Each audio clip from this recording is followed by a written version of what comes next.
안녕하세요. 늘 소망으로 이끄시는 주님을 믿고 오늘도 믿음으로 담대히 걸어가시기를 바랍니다. 쉽고도 정확하게 알차고 재미있게 하나님의 말씀을 가슴 깊이 새기는 시간, 소문난 성경교실의 이성훈 목사입니다.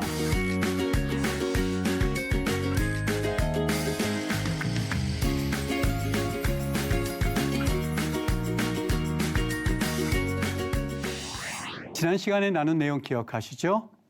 어둠 속 주와 함께라는 제목을 가지고 3강 다윗의 고백을 통해서 신앙의 성숙은 문제없는 삶이 아니라 문제 속에서도 함께 계시는 하나님을 바라보는 것이라는 내용을 우리가 살펴봤습니다.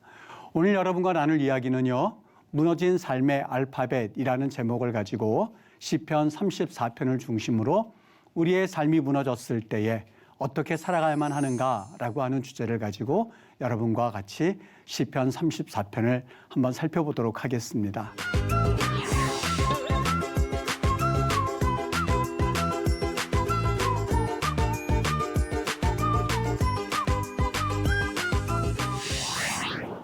여러분, 오늘 우리가 삶의 알파벳, 무너진 삶의 알파벳인데 제목이 참 특이하죠.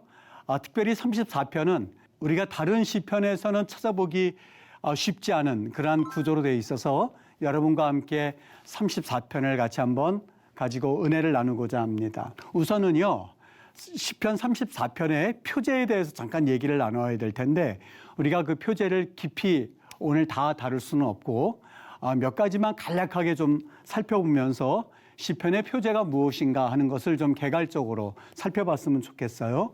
이를테면 여러분, 표제라고 하는 것은 이 시편에 보면 다윗의 시, 솔로몬의 시라고 하면서 그 제목이 붙어 있는 것 있죠. 그래서 이 표제라고 이름은 되어 있지만 쉽게 말하면 시의 제목이라고 생각하시면 됩니다.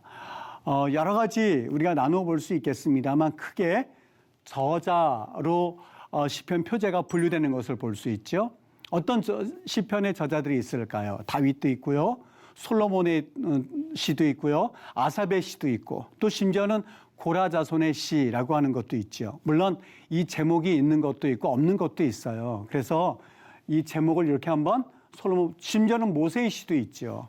그다음 또 역사적 기원에 대해서 말하는 시도 있어요. 오늘 우리가 살펴보게 될 시편 34편에 그 제목이 붙어져 있는데, 다윗이 아비멜렉 앞에서 미친 채 하다가 쫓겨나서 지은 시, 이거는 역사적 기원에 대해서 말씀하고 있는 시의 제목임을 알 수가 있죠. 이번에는 문학적 특징이라고 되어 있는데 여러분, 이 말이 조금 어렵기는 한데 이렇습니다. 이를테면 이 마스길에 따라서 지은 시, 그러면 마스킬 그러면은 이것은 지혜 뭐 이런 뜻이 담겨져 있습니다. 그래서 이것은 지혜의 시, 문학적인 분류에 대해서 나와 있는 그러한 명칭이기도 하고요. 믹담, 이것은 어떤 이 제목이 정확하게 무엇을 의미한다라고는 우리가 알 수는 없습니다만 자신의 감정을 하나님께 호소함으로 인해서 하나님이 응답해 주시기를 고백하는 그러한 류로 분류되는 시라고 할 수가 있습니다. 그리고 시가용, 그러면 이것은 어떤 격정적인 노래, 그래서 자기의 감정을 하나님 앞에 토로하는 시들이 대부분의 이 시들이 이 시가용이라고 하는 시에 담겨져 있습니다. 그래서 이 언어 자체가 무엇을 의미합니다 라고 우리가 명확하게 말할 수는 없다 한다 할지라도 이런 문학적인 분류 가운데에 나뉘어질 수 있는 시다라고 우리가 보시면 될 겁니다. 그다음에 안식일의 찬송시 같은 경우는 그냥 제목 그대로 안식일 날 이 시는 노래 부르는 거구나. 그래서 문학적 특징에 따라서 제목을 우리가 분류해서 볼 수가 있고요. 이번에는 음악적 부호입니다. 이것은 인도자에 따라서, 이거는 인도자라고 하는 것은 이를테면 뭐 아삽, 찬양대 이 지휘자라고 보시면 될 텐데, 이를 인도자에 따라서 뭇 라벤의, 여기 뭇 라벤, 이게 무슨 우리 국어적인 의미에서는 무의미하게 느낄 수 있습니다만, 무트 그러면 이건 죽다란 뜻이고요. 라벤 그러면 이것은 아들, 무엇을 위하여, 다시 말하면 죽은 아들을 위하여서 맞춘 노래. 그러다 보니까 이 어조가 이것은 구슬픈, 그리고 슬픔의 노래이지 않겠는가라고 하는 추측을 우리가 해볼 수 있는 그러한 그 시편의 제목에서 알 수 있는 내용이죠. 그래서 음악적 부호다 이렇게 이야기를 하는데 이 표제 자체를요 정확하게 이거다 저거다 우리가 아는 것에 중점을 둘 것이 아니라 그렇구나 표제는 이 저자라든지 역사적 기원이라든지 문학적 특징이라든지 음악적 부호를 그 시의 제목에서 보여주고 있구나. 이런 시편에 이 시가 이렇게 분류되어 있구나 하는 것을 여러분들이 한번 개괄적으로 이해하고 가시면 조금 시편을 이해하는 데 도움을 받을 수 있으리라 생각합니다. 또 자, 우리가 이번에는요. 표제의 저자들을 분류했는데 1권서부터 5권까지 나뉘어져 있거든요. 이거는 우리가 일반적으로 볼 때에 시편 1권이 끝나고 나면 송영이라는 게 있습니다. 송영이라는 것은 하나님 찬양합니다. 하나님 영광 돌립니다. 오 하나님 찬양 받으소서라고 하는 그런 찬양에 관한 이야기를 송영이라고 할 때에 1권 끝나고 나면 마지막 절에 그렇게 있고요. 2권 끝나고 나면 3권, 4권, 5권 끝날 때마다 이 송영이 나옵니다. 왜 5권일까? 물론 우리는 알 수가 없죠. 그런데 우리가 일반적으로 5권은 모세 오경을 대응하기 위한 것이다. 모세 오경이 율법이죠. 그러니까 1권에 보면 복 있는 사람은 여호와의 율법을 주야로 묵상하는 자로다라고 하면서 그 모세 오경과 대응하는 그런 구조로 되어 있다고도 흔히들 이야기를 하죠. 근데 그것보다도 우리는 시편이 이렇게 1권서부터 5권까지 되어 있구나. 심지어는요. 물론 정확하게 맞아떨어지는 않는데 그 주제도 어느 정도 흘러가는 주제가 있습니다. 이를테면 1권과 2권은 다윗이 하나님 앞에 찬양하는 내용들이 주로 언급되어 있고요. 3권 같은 경우는 이 나라의 멸망, 그리고 나라의 이 실패, 그리고 나라의 쇠하는 과정들, 그런 것을 노래하는 시들을 많이 여기에서 볼 수가 있죠. 그리고 4권과 5권 같은 경우는 이를테면 하나님 나라의 회복 같은 거, 이런 주제가 물론 거기에 딱딱 떨어지지는 않습니다만 그 주제가 좀 흐르고 있구나, 그런 것도 우리가 염두에 두고 볼 수가 있어요. 그래서 여기 1권의 저자는 다윗의 시들이 주로 있고 고라자손 다윗의 시, 솔로몬의 시, 그리고 다윗의 기도가 끝난다고 하는 그 마지막 절의 이야기가 있고, 그 다음에 3권, 4권, 5권서는 아삽의 시가 있고 고라자손의 시가 분포되어 있구나. 여기에는 표제가 없구나. 그럼 표제라고 하는 것은 우리가 뭐라고 들었죠? 시의 제목이구나. 그것이 없는 시편들이 4권, 5권에 주로 몰려 있구나 하는 것을 우리가 그냥 1권서부터 5권을 보면서 여러분들이 이런 것들이 있구나 하고 보시면 됩니다. 자, 우리가 여기 오늘 보는 34편을 보도록 할게요. 그러면 이제 표제가 무엇인지 여러분이 아셨는데, 그럼 표제 34편은 어떤 표제가 있을까? 다윗이 아비멜렉 앞에서 미친 채 하다가 쫓겨나서 지은 시, 이런 표제를 설명해 놓은 내용입니다. 그러면 여러분 이 표제 가만히 보시면 어떤 걸 연상할 수가 있냐면, 사무엘상 21장에 보면 사울에게 쫓겨난 이 다윗이요, 가드 땅으로 도망을 갑니다. 거기에 어떤 왕이었었냐면 아기스 왕이 신하들로부터 이야기를 듣고 다윗을 의심하기 시작하죠. 다윗은 이 가드 땅에 고향을 두었었던 골리앗을 물리쳤던 자인데, 아니 왕 기억하지 않습니까? 사울은 천천히요, 다윗은 만만이라고 할 만큼 우리 민족에 대해서 적대적인 행위를 했었던 사람인데 저 다윗을 그냥 두면 되겠습니까? 다윗이 자기의 목숨이 위태로운 것을 알고 나서는 미친 척하면서 침을 수염에 흘리면서까지 자기의 목숨을 부지하려고 합니다. 그때에 있었던, 또한 그때의 배경으로 한 시구나라고 보시면 됩니다. 근데 목사님, 그런데 여기 조금 전에 아기스라고 그랬는데 여기는 아비멜렉 앞에서 미친 채 한 것이라고 적혀져 있지 않습니까? 블레셋 왕을 그냥 통칭적으로 우리가 일반적으로 아비멜렉이란 말을 쓰지 않았을까 우리는 생각해 볼 수 있어요. 이를테면 이집트의 왕들은 다 바로 왕이란 말을 썼던 것처럼 블레셋 왕에 대해서 통칭하는 말을 우리가 아비멜렉이라고 표현해서 적었을 것이다 라고 생각해 볼 수 있는 여지가 많이 있죠. 그래서 그때를 배경으로 해서 이 시를 적었을 것이다. 심리적으로는 어땠을까요? 굉장히 허탈하고, 여러분 다윗을 생각해 보세요.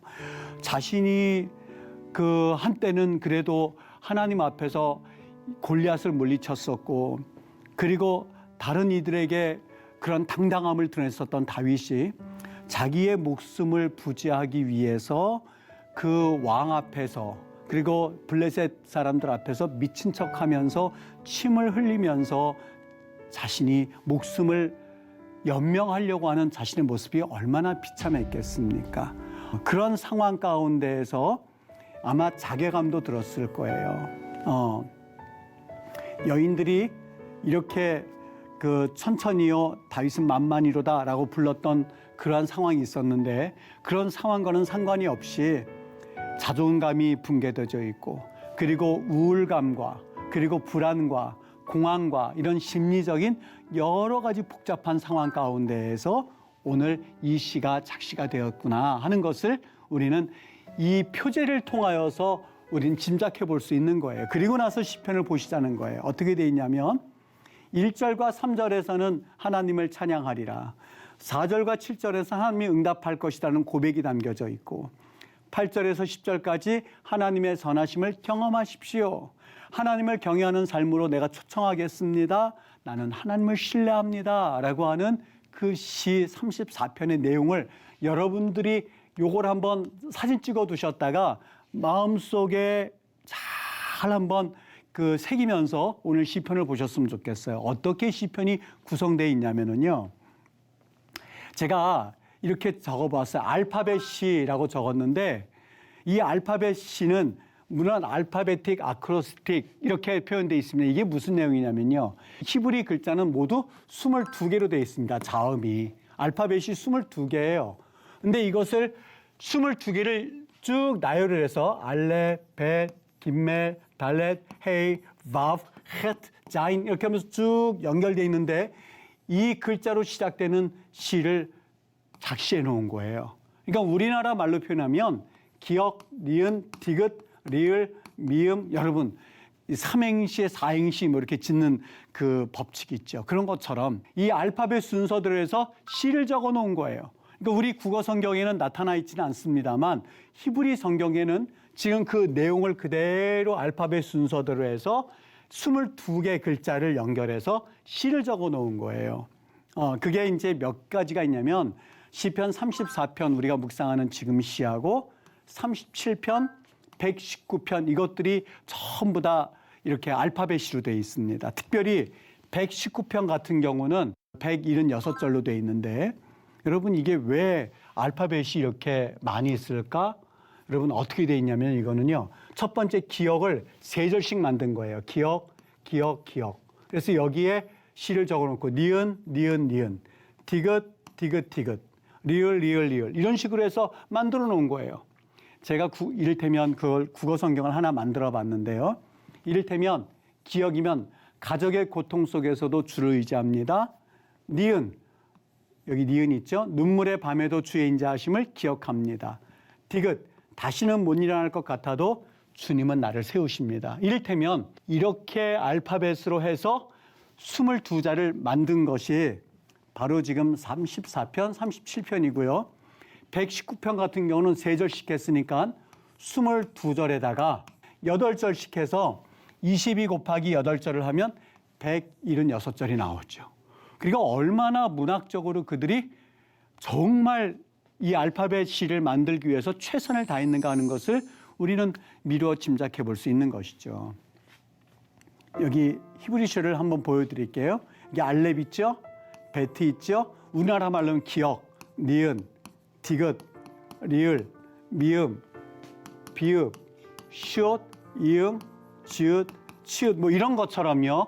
전부 다 그렇게 만든 거예요. 22개의 자음을 가지고요. 그러니까 여러분들이 이걸 어렵게 생각할 것이 아니라 그렇구나. 우리 34편에서는 국어를 읽을 때는 그것이 느껴지지 않을 수 있습니다만 알파벳을 사용하여서 시를 이렇게 만들어서 적었구나, 작시했구나 하는 것을 염두에 두고 보시면 됩니다. 그러면 이런 질문을 하실 수가 있어요. 목사님, 이게 무슨 의미입니까? 단순히 이것은요, 문학적 장치, 즉 문학적으로 아름답게 보이게 하기 위함만은 아니에요.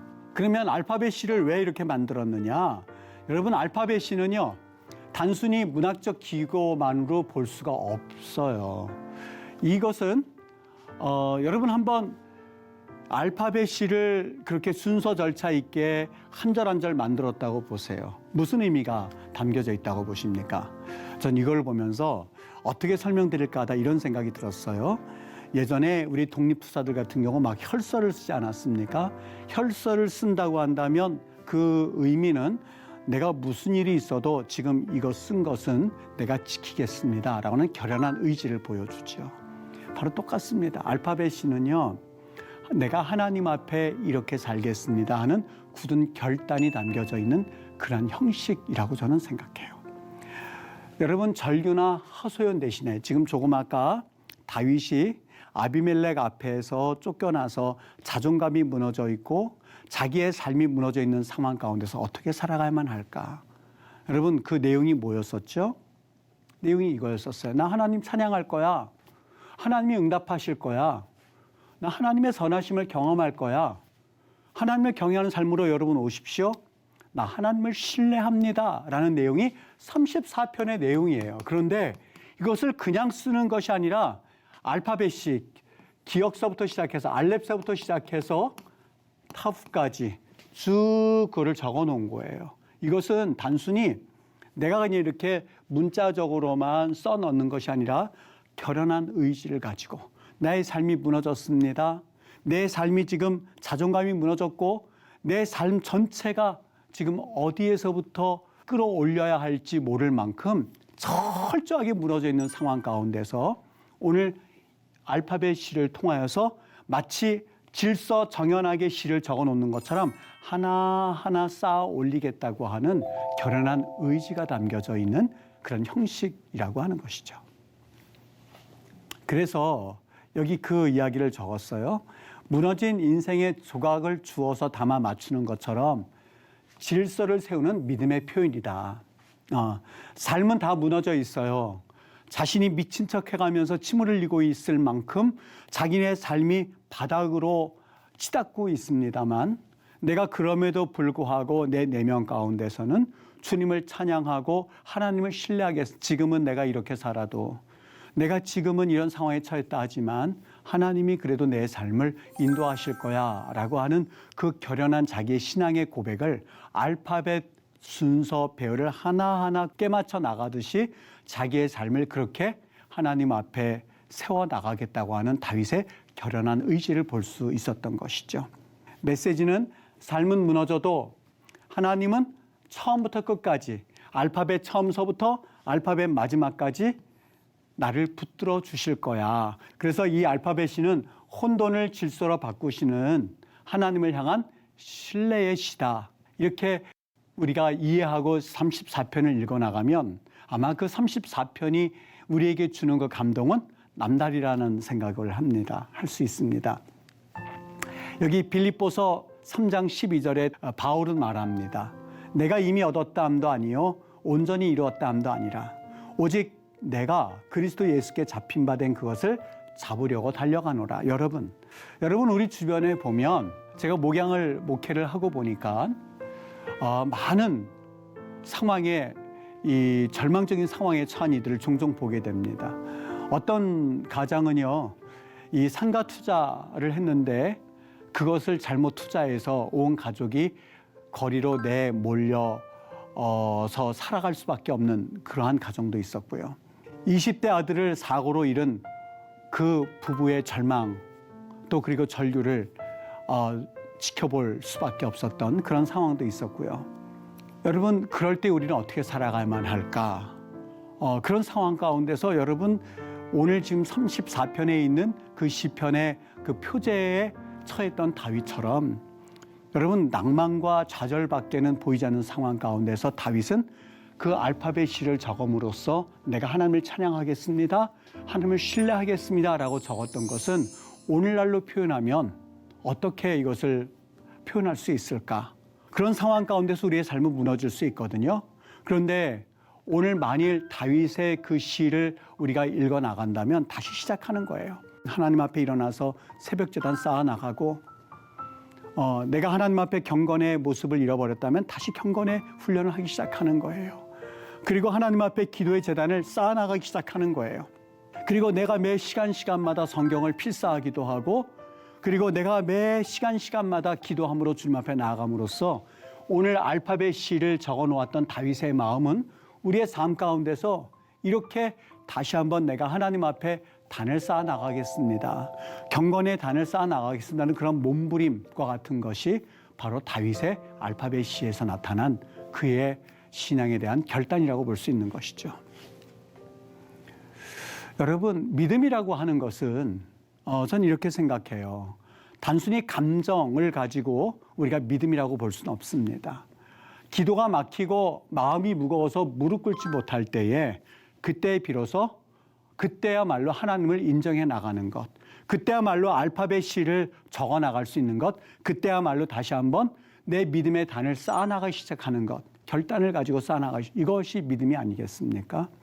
여러분, 만일 노아가 하나님 앞에서 너 방주를 지어라 라고 하는 그 음성을 듣고 하나님 앞에 감사하고 감격함으로 시작을 하였지만 그가 방주를 지을 때 대략 한 120년을 지었다고 본다면 여러분 120년 동안 마치 독수리가 날개를 펴고 하늘로 올라가는 것처럼 그런 감정을 가지고 120년 동안 방주를 지었을까요? 아니요, 그렇진 않았을 거예요. 주변에 수많은 사람들이 노아의 방주 짓는 그 과정을 보면서 때로는 비웃고 그리고 때로는 무시하고 그리고 그에 대하여서 수많은 비아냥거림 가운데서 그가 방주를 지을 수 있었던 것은 감정 때문이 아니라 믿음을 가지고 그는 방주를 지었던 것이죠. 어떻게 해요? 아마 시편 34편에서는 알파벳이라고 표현되어 있습니다만 나름대로 노아는 자신만의 알파벳 그 믿음을 하나하나 세워나갔을 겁니다.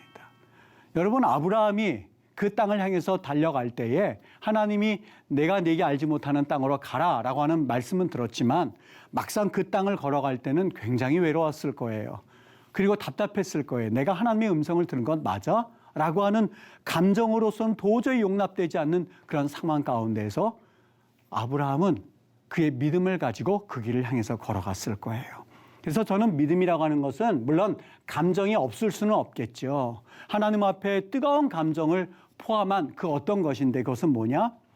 계획은 보이지 않는다 하여도 내 감정은 이것은 아닐 것 같은데 라고 하는 마음이 든다 한다 할지라도 그럼에도 불구하고 마치 다윗이 34편에서 알파벳 C를 적어가면서 하나님 앞에 철저하게 자신의 신앙을 고백했었던 것처럼 내가 한 걸음 한 걸음 내딛는 것이 바로 믿음이다.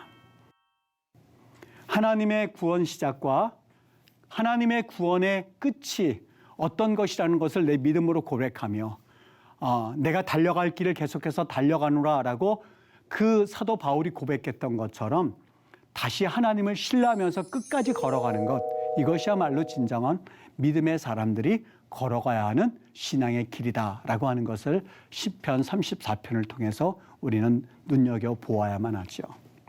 여러분, 오늘 수업은 여기까지 하도록 하겠습니다.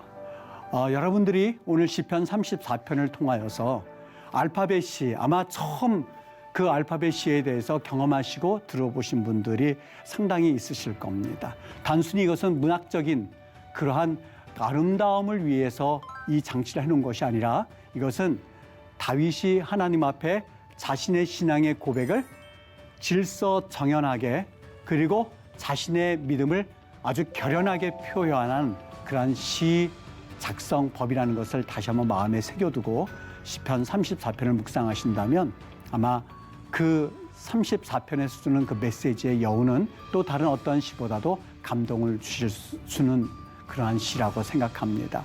여러분이 시편 34편을 통해서 이러한 은혜를 꼭 경험하실 수 있게 되기를 바랍니다. 여러분, 유익한 시간 되셨습니까? 오늘 수업은 유튜브를 통해서 다시 보실 수 있습니다. 시편의 말씀을 마음에 품고 하나님의 위로와 사랑을 가슴 깊이 누리는 그러한 시간 되시기를 바랍니다. 다음 시간에는 존귀를 망각한 나라는 제목을 가지고 시편 42편을 살펴보도록 하겠습니다. 말씀의 은혜로 기쁨이 넘치는 하루 되시기를 바라며 다음 시간에 반갑게 뵙도록 하겠습니다. 감사합니다.